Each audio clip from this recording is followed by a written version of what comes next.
అనేది మళ్ళా కూడా రివైజ్ అవుతుంది. ఎందుకంటే మనం పూర్వం ఉన్నది resurvey,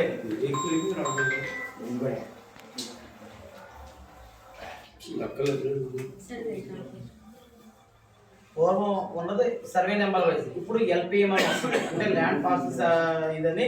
LPM land parcel measurement అంటే ఏది ఎంతవరకు ఉంది అనేది మళ్ళా దానికి కొత్త నెంబర్లు వస్తాయి. ఆ నెంబర్ను బట్టి మనకి 20 రిజిస్టర్ తయారవుతుంది.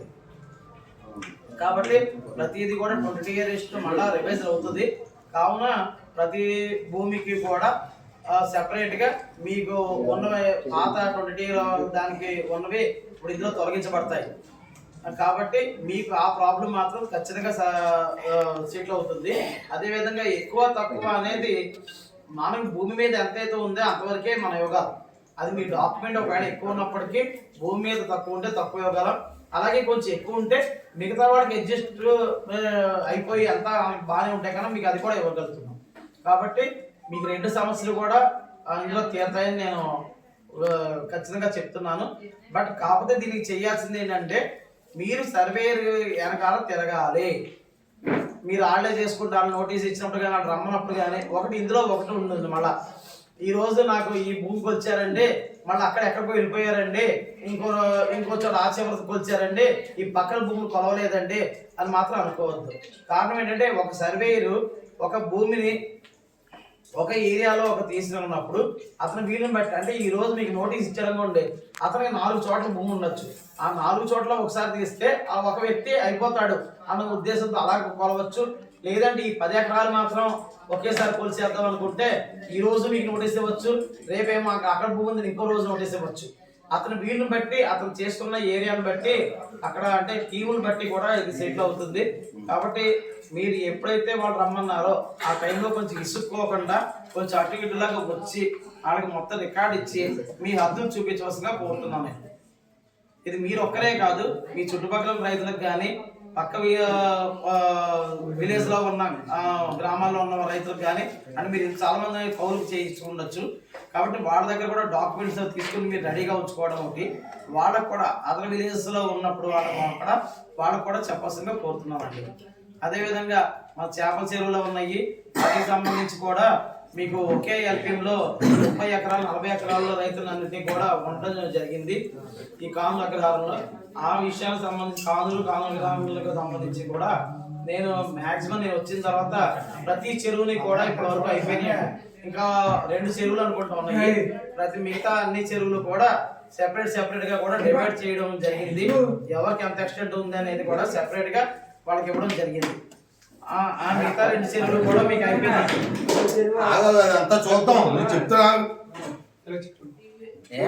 మాట్లాడావు కదా,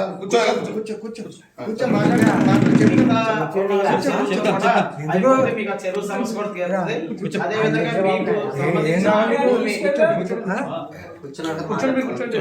డిస్టర్బ్ చేయకండి. మిగతా సమస్యలు కూడా ఈ రీసర్వేలో అన్ని తీరుతాయని ఆశిద్దామండి. అదేవిధంగా మా టీంలో కూడా మీకు అందరూ మంచి టీంనే వేస్తాను నేను. ఆల్రెడీ ఉన్న వాళ్ళందరూ కూడా విఆర్ఓ గారు అయితే రిటైర్ అవుతారు మనకి ఇది అయ్యేటప్పటికి. ఈ నెల 31వ తారీఖు కొత్త విఆర్ఓని కూడా మిమ్మల్ని ఇన్ఛార్జ్ చేస్తాము. ఆ వేసిన వాళ్ళు కూడా మీకు బాగానే సహకరిస్తారు. అలాగే విలేజ్ సర్వేర్ కూడా ఆల్రెడీ దీని మన గ్రామం మీద పూర్తి అవగాహన ఉన్న విలేజ్ సర్వే గారు ఉన్నారు. ఎంజాయ్మెంట్ సర్వే చేసి వాళ్ళకి ఎంత ఉంది ఏంటి అనేది ప్రతిదీ కూడా ఆయన నేను ఫోన్లో మాట్లాడి ఎప్పుడన్నా ఇక్కడ పలానా వాళ్ళు వచ్చారు వీళ్ళ ప్రాబ్లం ఏంటంటే కూడా ఆయన చెప్పే అంత అవగాహన ఉంది ఈ విలేజ్ మీద. ఆ విలేజ్ సర్వే గారు కూడా మీకు వస్తారు. కాబట్టి ప్రతి ఒక్కరూ కూడా వాళ్ళకి సహకరించండి. మీ దగ్గర ఉన్న డాక్యుమెంట్ ఎవిడెన్స్ అన్ని కూడా వాళ్ళు అడిగినప్పుడు ఇవ్వడం, వాళ్ళ వెనకాల తిరిగి మీ హద్దులు చూపించడం. మీరు చేయాల్సింది నేను సహకరించాలంటే వాళ్ళకి ఏమి భోజనాలు కానీ టిఫిన్లు కానీ ఇలాంటివి పెట్టమని నేను అనట్లేదు. వాళ్ళు సహకరించాల్సి మీ దగ్గర ఉన్న డాక్యుమెంట్ ఎవిడెన్స్ కరెక్ట్గా ఇవ్వండి. అదేవిధంగా మీ హద్దులు మీరు చూపించండి. అంతేగాని పక్కోళ్ళతో కూడా కనిపిస్తుంది చూపించద్దు దయచేసి. మీ హద్దులు మీరు కరెక్ట్గా చూపిస్తే మీకు అన్ని కూడా సెటిల్ అవుతాయి. అదేవిధంగా ఇది అయిన 1 month లోనే మనకి కొత్త పాస్ పుస్తకాలు ఇందాక మన సుబ్రహ్మణ్యం గారు అన్నారు. ఏది అంతా అయినప్పటికీ మనకి డాక్యుమెంట్ ఎవిడెన్స్ లేకపోతే కానీ పాస్ పుస్తకాలు లేకపోతే లేనట్టేనండి. నేను 1 month లోనే మీ పాస్ పుస్తకాలు జనరేట్ అవుతాయి. అదేవిధంగా పైన గవర్నమెంట్ కూడా వచ్చిన మనకి రెండు ఇష్యూలు, అటు ఏనాం ఇష్యూ కానీ ఇటు ఈ ఇష్యూ సెటిల్మెంట్ ఇష్యూ కానీ ఈ మన రీసర్వే సమస్యలు అన్నీ కూడా ఈ రీసర్వేలో అన్నీ కూడా మనకి మాఫీ అవుతాయండి. కాబట్టి దయచేసి ప్రతి ఒక్కరు కూడా మన ఎంప్లాయీస్కి ఎవరైతే టీం మెంబర్స్ చేసామో వాళ్ళకి నోటీసులు ఇచ్చామో అందరూ కూడా సహకరించాల్సి కోరుతున్నాం. థ్యాంక్స్.